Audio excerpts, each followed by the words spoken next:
सतस्तात् स नः पर्षदति दुर्गाणि विश्वाक्षामद्देवो अतिदुरितात्यग्निः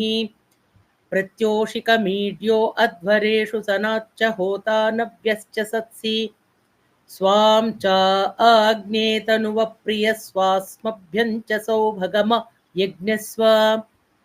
गोभिजुष्टमयुजो निषिक्तं तवेन्द्रविष्णोरनुसञ्चरीम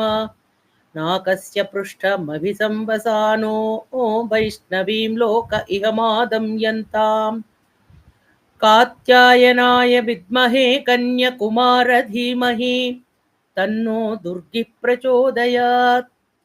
कात्यायनाय विद्महे कन्यकुमारि धीमहि